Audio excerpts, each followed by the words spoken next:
하나님의 말씀 히브리서 11장 23절 말씀 보시겠습니다. 히브리서 11장 23절입니다.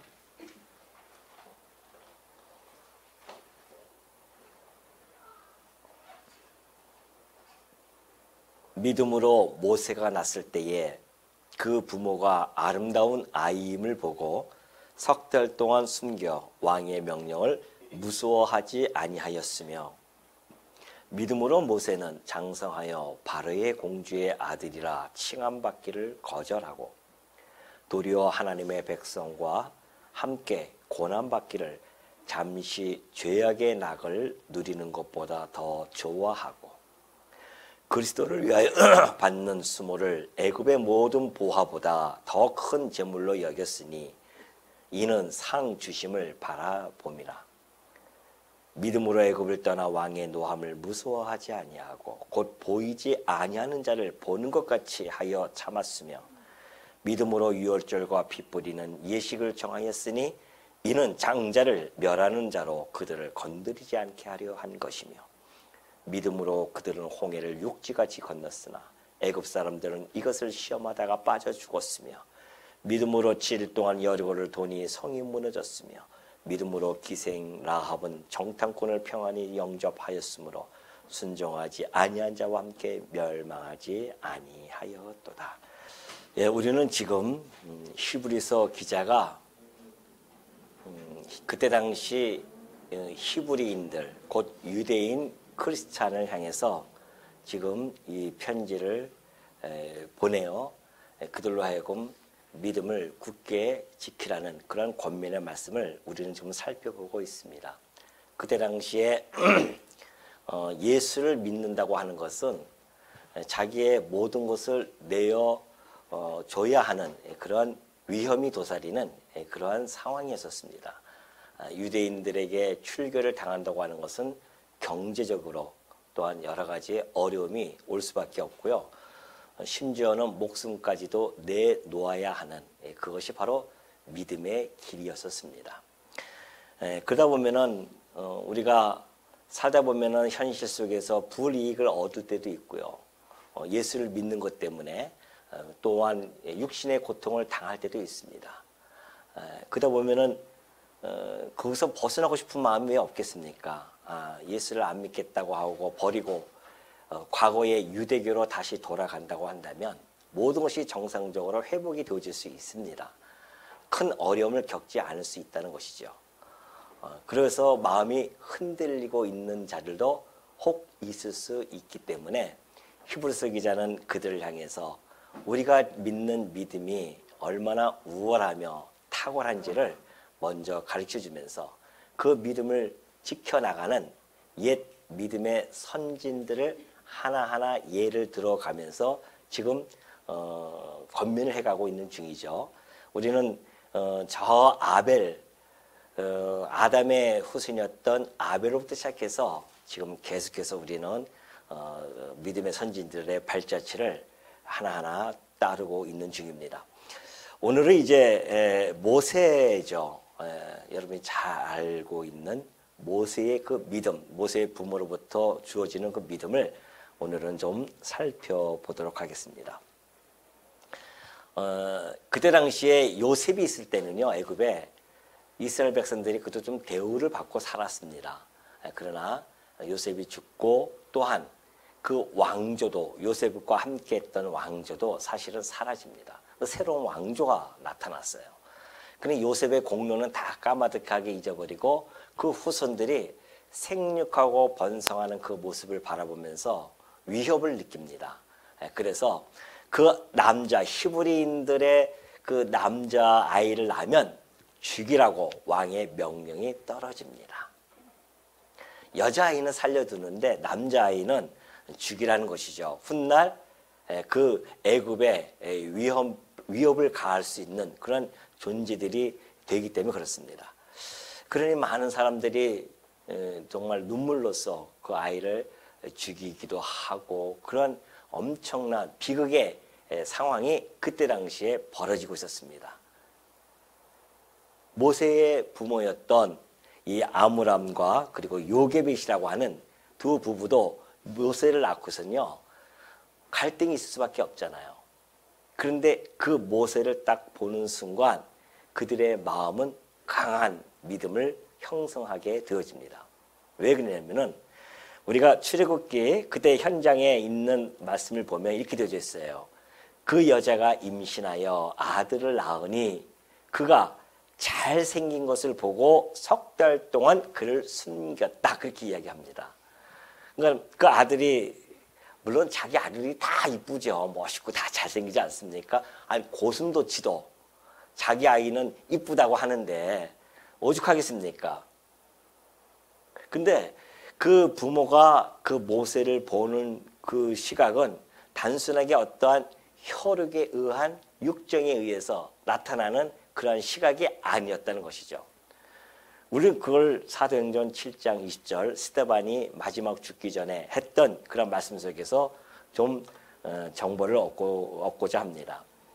그때의 모세가 낳는데 하나님 보시기에 아름다운지라 그렇게 되어 있어요. 그러니까 하나님 보시기에 아름다운 자였기 때문에 벌써 이 부모는 그 아이를 바라보면서 그 아이를 향한 하나님의 어떠한 계획, 목적 이런 것들을 인지했다는 겁니다.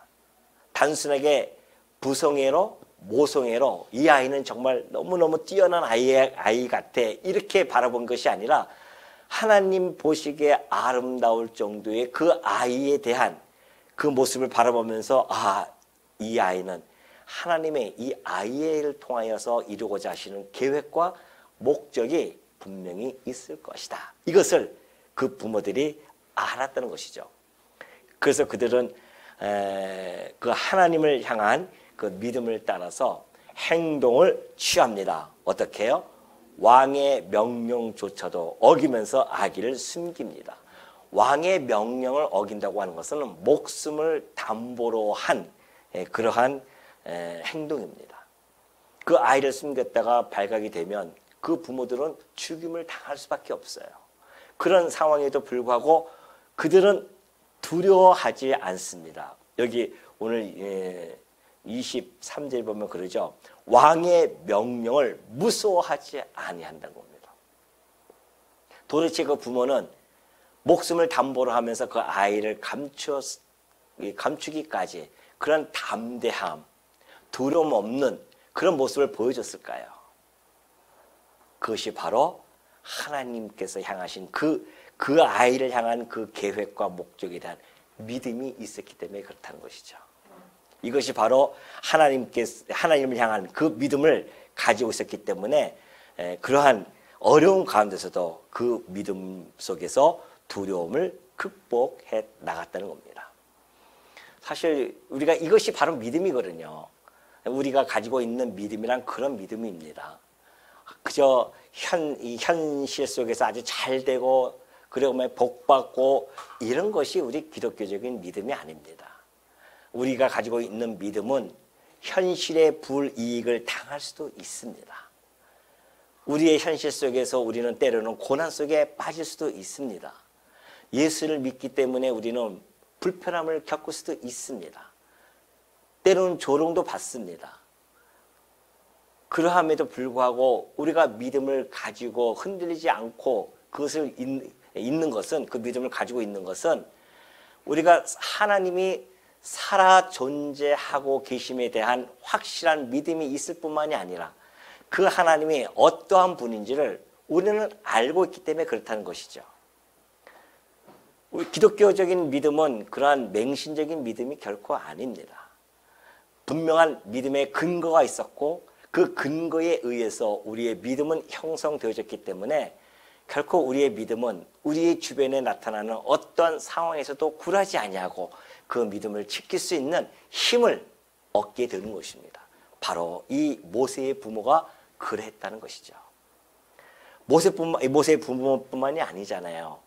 그 다윗은 정말 기가 막힐 웅덩이에 빠질 정도의 그 어려움을 당합니다.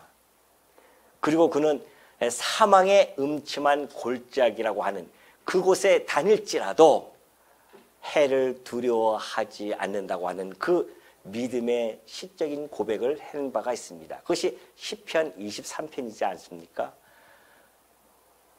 다니엘은 또 어떻습니까? 다니엘은 자기가 가지고 있는 믿음이 있었습니다. 다니엘은 날마다 하나님을 향해서 경배를 하며 기도를 했었습니다. 그것을 아는 그 주변에 있는 시기하는 자들이 왕에게 이르죠. 그래서 다른 신에게 기도하지 못하도록 그렇게 조치를 취합니다. 만약에 그것이 기도하다가 걸리면은 사자굴에 던져버린다는 것이죠. 굶주린 사자굴. 다 찢겨 죽습니다. 그런데도 불구하고 다니엘은 하나님을 향한 그 믿음이 확고했기 때문에 그는 그 사자굴에 들어간다 할지라도 그 하나님에 대한 경외는 잃어버리지 아니하고 날마다 3번씩 하나님을 향해서 기도했던 그 모습. 결국은 그는 사자굴에 들어갔지만은 그 믿음대로 그는 사자굴에서 건짐을 받습니다. 이것이 기독교적인 믿음입니다. 여러분과 제가 간직한 믿음이었고 우리 믿음의 선진들이 간직한 믿음이었고 그 믿음은 지금까지 일관되게 앞으로 우리 믿음의 후배들에게도 전승이 되어져서 어떠한 환경 속에서도 그 믿음을 잃지 않고 살아갈 것이 분명할 것입니다. 24절에 보면 그래요. 믿음으로 모세는 장성하여 바로의 공주의 아들이라 칭함받기를 거절하고 도리어 하나님의 백성과 함께 고난받기를 잠시 죄악의 낙을 누리는 것보다 더 좋아하고 그렇게 되어 있어요. 자, 이제는 모세의 부모로부터의 그 믿음을 우리가 살펴봤으면 이제 그의 아들에게 믿음이 쏠려 가기 시작하죠. 자, 모세가 이제 그 부모는 석 달 동안 잘 이렇게 숨겨 키웠다가 아이가 울음이 커집니다. 그건 들킬 수밖에 없잖아요. 들키면 아이는 죽어요. 그래서 하나의 그들이 지혜를 펼치는데 강물가에다가 그 아이를 잘 이렇게 엮어서 그 바구니에다 엮어서 거기다가 이렇게 떠내려 보내지 않습니까? 마침 애굽의 공주가 목욕을 하다가 그 아이를 발견합니다. 그리고 그 아이를 양자로 입적을 하죠. 그래서 양자가 되어집니다. 그걸 보고서는 그의 누이가 쫓아가다 그걸 보고서는 어머니 요게벳을 유모로 그렇게 소개를 합니다.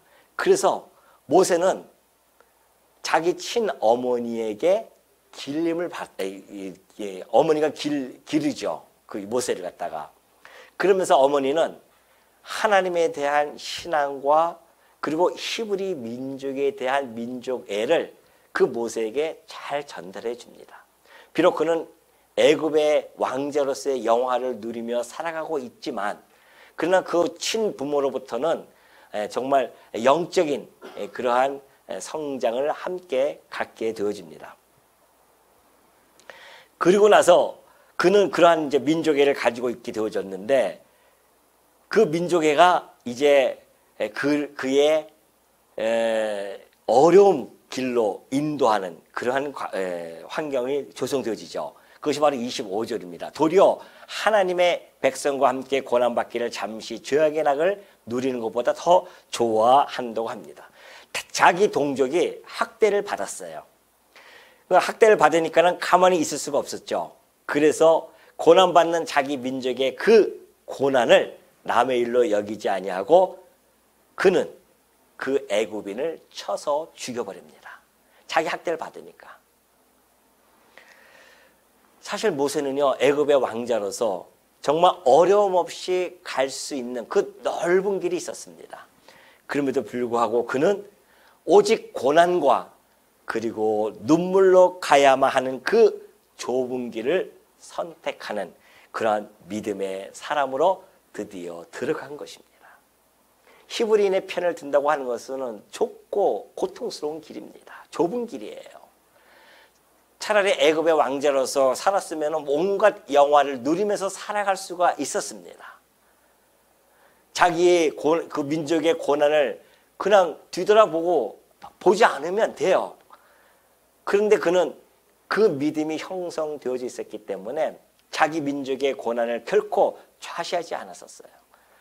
그래서 고난에 동참되어졌기 때문에 그는 그 고난의 길로 접어들 수밖에 없었다는 것입니다.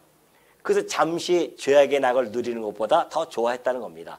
죄악의 낙이라고 하는 것은 자기 동족들은 지금 고난 속에 있는데 자기는 애굽의 왕자로서 마음껏 영화를 누리고 있는 그런 모습을 떠오르게 되어지죠.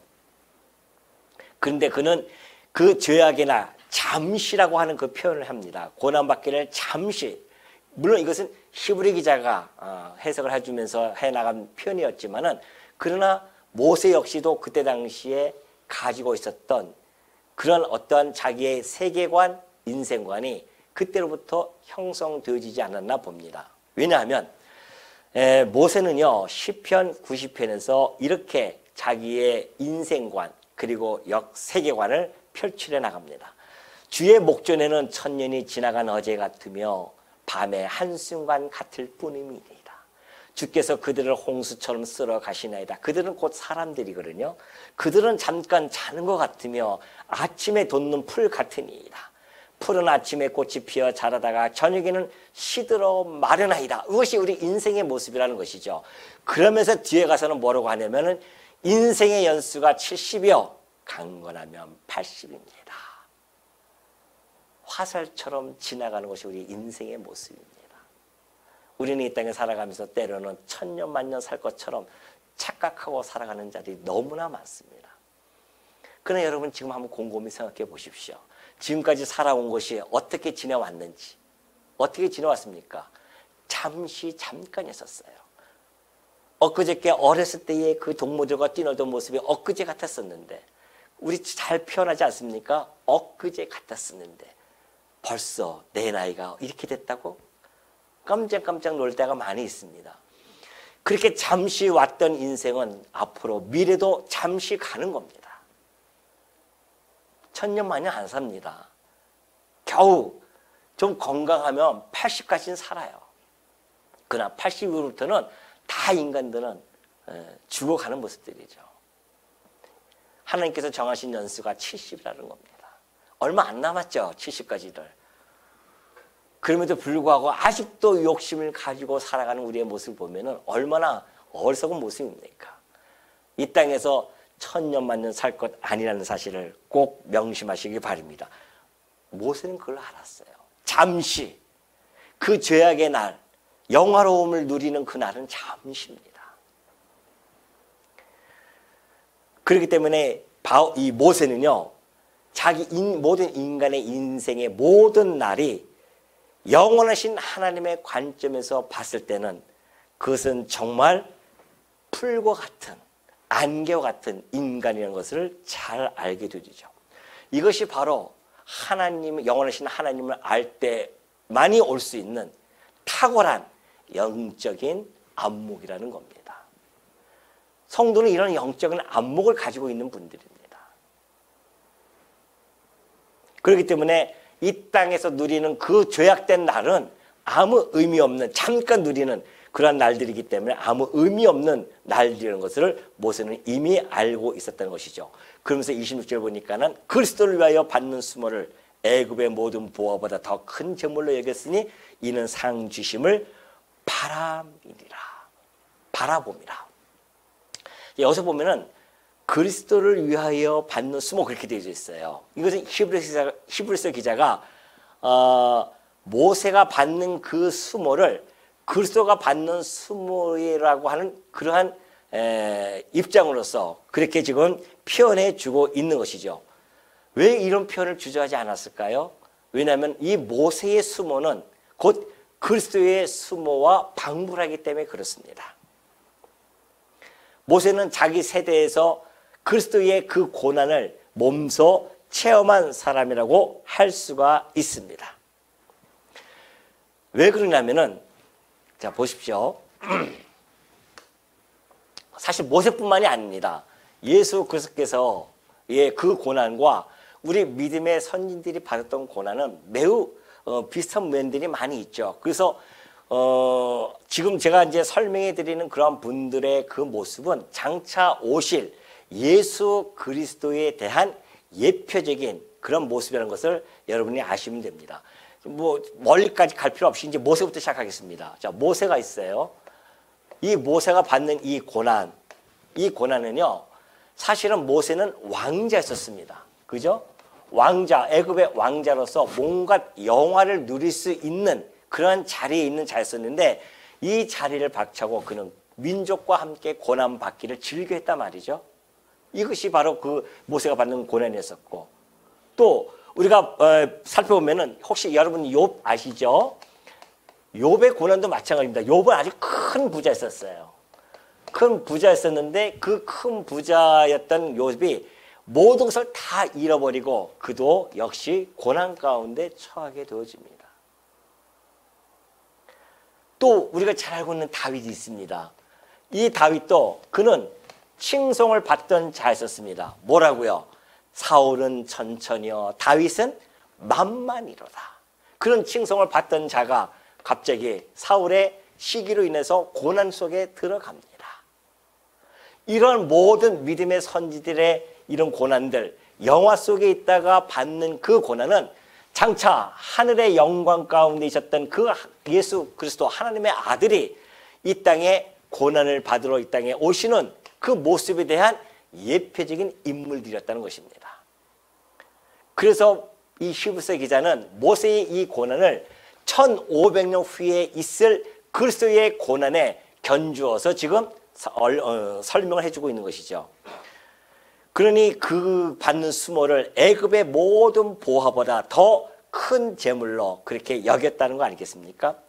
모세가 택한 길은요, 외적으로 보면은 치욕과 능욕을 당하는 길입니다. 그러나 그의 내적으로는 세상 사람들이 알지 못하는 놀라운 영적인 풍요함을 누리는 그러한 가치로운 고난이라는 것입니다. 왜 그랬을까요? 왜 그런 가치로운 고난일까요?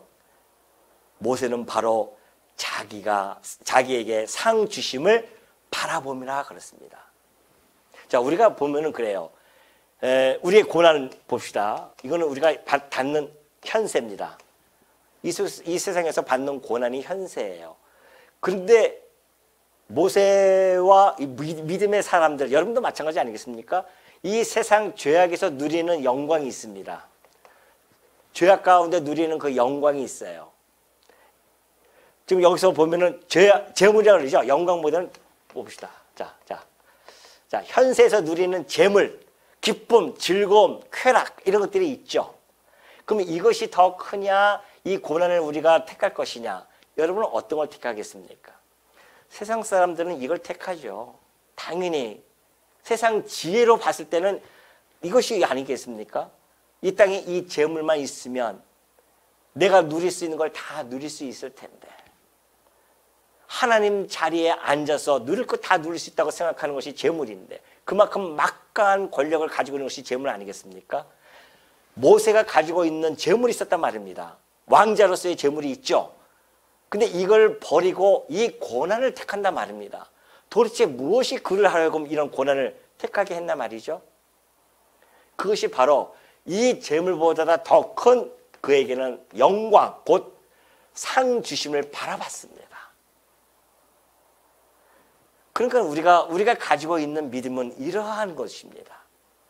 때로는 이 땅에 살아가면서 우리가 이 현실 속에서 누려야 할 것을 포기할 때가 있는데, 그것은 바로 그 포기로 인해서 받는 그 고난을 즐겨하면서 이쪽으로 가야 할 때가 너무나 많이 있습니다. 근데 그것은 왜 우리가 이것을 넉넉히 감내하고 견뎌내고 지킬 수 있는가? 바로 이것 때문에 그래요. 이 고난, 내가 지금 이 현세에서 이 받는 고난은 우리가 받을 영광과는 견줄 수가 없어요. 비교할 수가 없습니다. 하늘에서 주시는, 하나님이 주시는 이 상은 영원한 것이고요, 이 고난은 잠깐입니다. 여러분의 평생의 고난을 받는다고 해봅시다. 몇 년이에요? 70년입니다. 우리가 받을 이 고난은 몇 년입니까? 이건 영원한 것입니다. 이 영광을 쫓으면서 살아가는 자들의 받는 그 고난, 이들이 나중에 받는 고난은 이것도 영원한 것이에요. 여기서 받는 이 재물도 역시 잠깐이고요. 여기서 누리는 낙도 잠깐입니다. 세상 사람들은 이걸만 보고 살아보는 거죠. 판단을 한단 말입니다. 그러나 지혜로운 하늘의 지혜를 가진 우리들은 이 현세의 것을 바라보고 판단하는 것이 아니라 우리에게는 영원한 것을 바라보는 영적인 이 안목이 어떻게 해요? 탁월하단 말입니다. 우리는. 그러니까 우리는 이걸 바라보니까는 이 현세에서 당하는 이 모든 것들을 넉넉히 참고 견뎌낼 수가 있는 거죠. 안 그래요? 무엇이 더 중요합니까 지금? 이것이 중요합니까? 이것이 중요합니까? 세상 사람들은 이것을 중요하다고 하고 살아가는 자들이고요. 오늘 우리들은 이것이 더 중요한 걸 알기에 이 땅에 살아가면서 여러 가지를 포기하면서 버리면서 살아가는 거 아니겠어요? 바로 모세가 바로 이런 모습을 보여줬다는 겁니다. 그러니 그리스도를 위하여 받는 이 수모를 애굽의 모든 보화보다 더 큰 재물로 여겼으니 이는 상 주심을 바라봄이라. 믿음으로 애굽을 떠나 왕의 노함을 무서워하지 아니하고 곧 보이지 아니하는 자를 보는 것 같이 하여 참았으며. 믿음으로 애굽을 떠나요. 모세가 이제 애굽을 떠나죠. 근데 애굽 그 왕의 그 노여하는 그 모습을 바라보면서 담대하고도 당당하게 자기 민족을 이끌고 떠납니다. 왜 두렵지 않겠어요? 그 애국군은 언제 쳐들어올지도 모르고 자기를 죽일지도 모르는데 그럼에도 불구하고 그 모세는 믿음으로 그곳을 떠납니다. 왜요? 보이지 아니하는 자. 보이지 아니하는 자 누굽니까? 하나님입니다. 그런데 그 보이지 아니하는 자를 보이는 것처럼 보는 것 같이 하면서 참았습니다. 성도는 우리 하나님을 날마다 보는 것 같이 하면서 살아가는 자들입니다. 많은 사람들은 하나님이 보이지 않는다고 조롱합니다. 네가 믿는 하나님이 어디 있느냐? 보여줘봐라. 그런 것이죠. 차라리 내 주먹을 믿고 내 가지고 있는 권력을 믿어라. 내 재물을 믿고 내 재물을 믿고 내 명예를 믿어라. 이것이 세상 사람들이 가지고 있는 거 아니겠어요? 그 한 줌의 흙도 안 되는 거 가지고 큰 소리 치면서 살아간단 말입니다. 그러나 우리는 보이지 아니하는 하나님이지만 우리에게는 하나님께서 보여주셨단 말입니다. 바로 예수 그리스도였었습니다. 하나님의 형상으로 이 땅에 오셨습니다. 하나님의 영광의 광채이십니다. 하나님 보이지 아니하는 하나님의 형상이십니다. 우리는 예수 그리스도 통해서 하나님을 본 거나 다름이 없어요. 우리 주님이 오셔서 그러잖아요. 나를 본 자는 곧 아버지 하나님을 본 자니라. 내가 너희들에게 베푸는 이 모든 사랑은 하나님의 사랑이며 내가 너희에게 베푸는 이 은혜의 자리는 하나님의 은혜이며 내가 행하는 이 모든 것들은 하나님의 능력이로다. 우리는 예수 그리스도 통해서 하나님을 발견하는 겁니다. 그러니 하나님께서는 예수 그리스도를 통하여 당신이 살아 존재하고 계심을 이 세상에 보여주셨습니다. 증명해 주셨어요. 왜? 하나님께서는 보이지 아니하셨지만은 구약 성경을 통해서 오랜 동안 내 아들을 이 땅에 보내겠다고 약속을 해줬단 말입니다. 근데 2000년 전에 정말 그 아들이 이 땅에 오셨어요. 약속이 이루어졌단 말입니다. 아니 하나님이 살아계시지 아니한다고 한다면 그분이 약속한 것이 이루어지겠냐 말이죠. 하나님이 살아계시니까 그 약속이 이루어진단 말입니다. 예수님께서도 마찬가지죠. 2000년 전에 부활 승천하고 올라가시면서 내 교회를 내가 세울 거야. 음부의 권세가 이기지 못하는 그 교회를 내가 세울 것이라고 했던 그 약속이 그대로 이루어지지 않습니까? 오늘 여러분이 현장의 증인들 아니겠어요? 온 세계의 교회가 다 세워진단 말입니다. 우리 그리스도의 약속대로. 그러니 그분이 죽으셨다가 부활 승천한 것이 너무도 분명하게 우리는 믿음으로 다가오는 겁니다. 그러니 우리는 하나님 보이지 아니한 하나님이 살아 존재하고 계심을 예수 그리스도를 통하여 우리는 확증을 받고 그 믿음을 가지고 살아가기 때문에 비록 보이지는 않지만 그때 당시에 모세는 예수 그리스도를 보지도 못했지만은 그러나 예수 그리스도를 바라보면서 보이지 아니하는 하나님을 보는 것처럼 그와 함께 동행하면서 살아갔다는 것. 이것이 성도가 가지고 있는 믿음입니다. 두려움이 없죠. 그래서 우리가 두려움이 없는 겁니다. 하나님은 어떠한 분이신데요? 모든 세상을 창조하시고 섭리해 가시고 보존해 가시는 그 하나님이신데 그 하나님이 무엇이 모자르고 부족해서 나 같은 자를 사랑하셔서 십자가에서 당신의 아들 죽이시냐 말이죠. 그 하나님의 사랑을 확인한 자들은 비록 하나님이 우리 눈에 보이지 않지만 보는 것처럼 하면서 그 하나님과 동행하면서 살아가는 겁니다. 그래서 이 땅에서 우리가 고난 속에 살아간다 할지라도 넉넉히 참고 견디는 거죠. 하나님이 나와 동행하고 계시는구나. 내게 상 주실 그 영광을 주실 그 하나님이 나와 함께하고 계신다는데 무엇이 두렵겠어요? 이 땅에 살아가면서 무엇을 위해서 우리가 살아가야 되는지 분명하지 않습니까? 이걸 위해서 살아가겠습니까? 아니면 이걸 위해서 살아가겠냐 말이죠. 28절 넘어갑니다. 27절 믿음으로 28절이죠. 믿음으로 유월절과 피 뿌리는 예식을 정하였으니 이는 장자를 멸하는 자로 그들을 건드리지 않게 하려 한 것이며 모세가 유월절을 어디서 선포하냐면요. 애굽 땅 한가운데서 선포를 합니다. 믿음으로. 왜? 하나님께서 반드시 우리를 이곳에서 애굽에서 떠나게 할 것이며 약속한 가나안 땅에 들어가서 이 예식을 이 유월절을 행하게 할 것이다. 그게 믿어졌어요. 그러니까 그 애굽의 가운데서도 담대하게 그가 이 유월절 예식을 정해주는 거죠. 너희들이 이 땅에 이제 떠나게 되어지면 이곳에서 우리가 떠나면은 반드시 매년 1월 14일 날 유월절을 행사를 행해야 된다. 이것을 명했다는 겁니다. 무엇으로?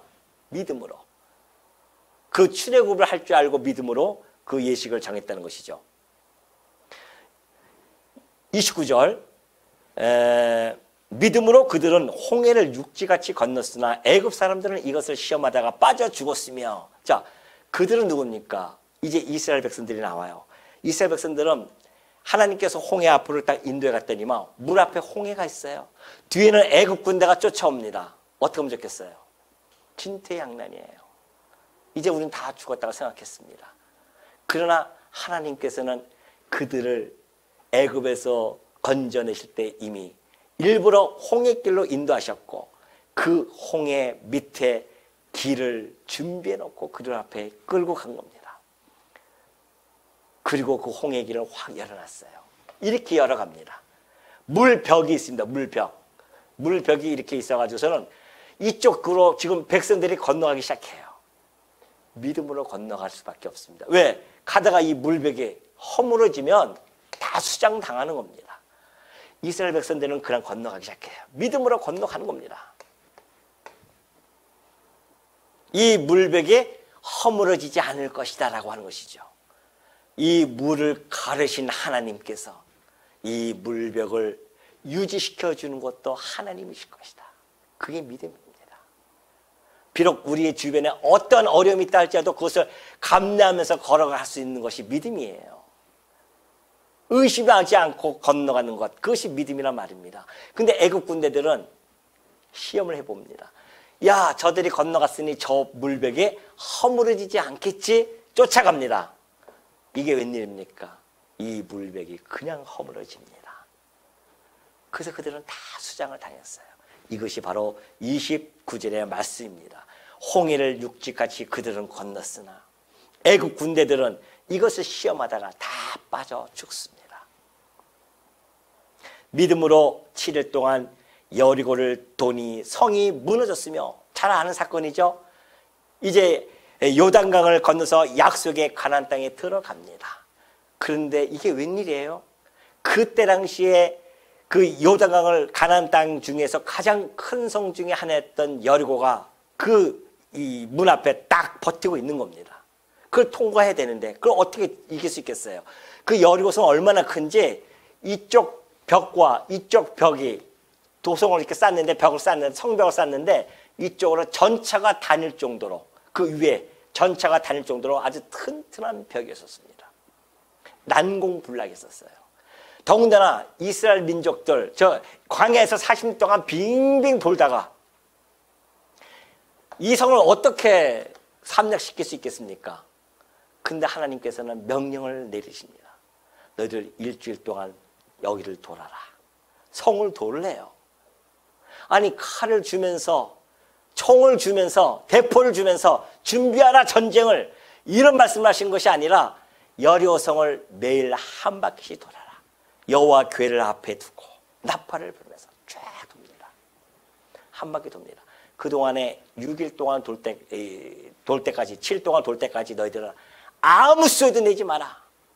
아무 소리도 내지 말라는 겁니다. 왜? 돌다가 누가 한 명이 불평하기 시작합니다. 이거 돈다고 되나 이게? 그렇게 할 수 있죠 우리가. 이거 돈다고 되나? 누가 한마디 해보면 그렇지. 아니 이 난공불락의 성이 우리가 돈다고 이게 무너지겠냐 말이죠 이게. 직접 우리가 나와서 싸워야 되지 않겠느냐. 이러면 이제 이건 끝나는 거예요. 하나님의 말씀을 불순종하는 순간 성도들의 삶은 무너져 버리는 겁니다. 하나님께 돌렸어요. 근데 이스라엘 백성들이 아무 소리 안 하고 한 바퀴 돌고 하룻밤 자고 이틀째 돌고 3일째 돕니다. 마지막 6일째 돌고 7일째는 7바퀴를 돌아라. 7바퀴 도는 마지막 돌 때에 다 함께 함성을 외치라는 겁니다. 드디어 이스라엘 백성들은 순종해서 마지막 7바퀴 돌 때에 온 그 이스라엘 백성들이 함성을 지릅니다. 세상 사람들이 보면 얼마나 우스운 일입니까? 그런데 이게 웬일이에요? 이 튼튼한 여리고성이 그대로 무너져 버립니다. 이것이 하나님이 행하시는 일입니다. 왜요? 하나님이 살아 존재하고 계시기 때문에 그것이 가능한 일이에요. 아니 이 우주 만물을 창조하신 하나님이 이까진 돌 하나 무너뜨리지 못하면 무슨 하나님이시겠습니까? 인간의 관점으로 자꾸 보니까 난 불가능으로 보이지. 인간의 이 관점을 가지고 하나님을 평가하니까 자꾸만 이것이 불가능으로 보이는 것이지. 하나님의 관점에서 보면 이것은 아무것도 아니잖아요. 그걸 믿는 것이 믿음이라니까요. 하나님의 관점에서 보는 거예요. 여리고성 무너졌지 않습니까? 이것이 바로 30절의 말씀입니다. 믿음으로 7일 동안 여리고를 도니 성이 무너졌지 않았느냐. 31절에 믿음으로 기생 라합은 정탐꾼을 평안히 영접하였으므로 순종하지 아니한 자와 함께 멸망하지 아니하였도다.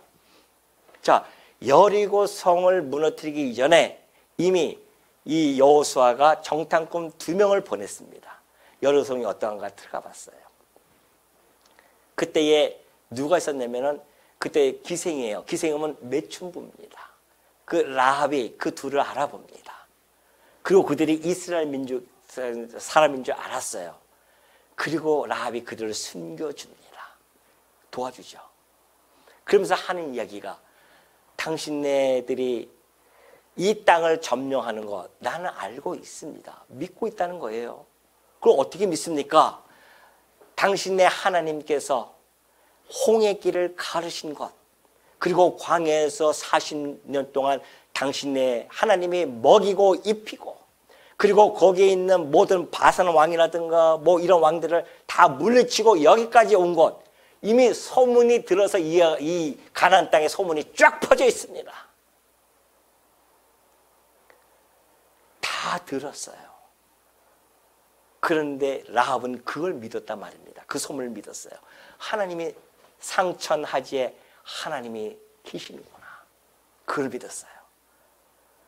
그래서 그들이 만약에 이 성이 무너지는 날 우리를 구원해 주옵소서라고 이야기합니다. 여리고성 무너지는 날 단지 기생 라합의 가족들만 이 여리고성에서 살아납니다. 불순종했던 모든 자들은 이곳에서 다 죽임을 당하죠. 이것이 바로 하나님의 크신 능력이었었고 이것을 믿는 자들이 바로 믿음의 사람들입니다. 기생라합은 그래서 결국은 예수님의 족보까지 들어가지 않습니까? 그 믿음으로 말미암아 하나님이 반드시 이 가나안 땅을 점령할 것이라는 그 믿음 때문에 그는 살아났을 뿐만이 아니라 예수님의 족보에 들어요. 이 놀라운 사실, 매춘부였음에도 불구하고 그 놀라운 거룩의 계보에 들어가지 않습니까? 오늘 이 히브리서 기자는 이렇게 한 명 한 명 그 사건, 이스라엘 역사 아닙니까? 이게 지금 이 역사 사건을 하나하나 들어서 증명해 가는 겁니다. 왜? 믿음이란 이런 것이야.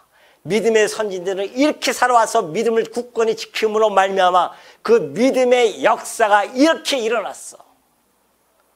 그렇다고 한다면 오늘 이 시대에 살아가는 우리들이 당하는 이 모든 어려움과 고난이 있다 할지라도, 고통이 있다 할지라도 우리가 간직한 이 믿음으로 이 모든 것을 견뎌낼 수 있지 않겠느냐.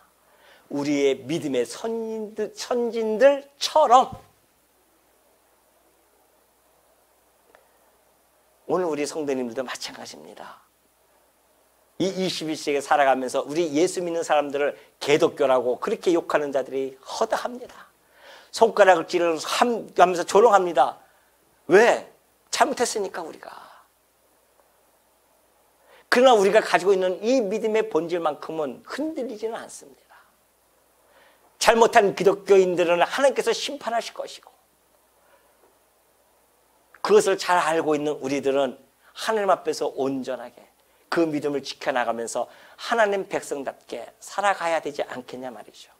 이 히브리서 기자는 오늘 이 시대에 살아가는 우리들에게 이런 엄청난 메시지를 전달해 주고 있음을 잊지 마시는 성도님들이 되시기를 바랍니다.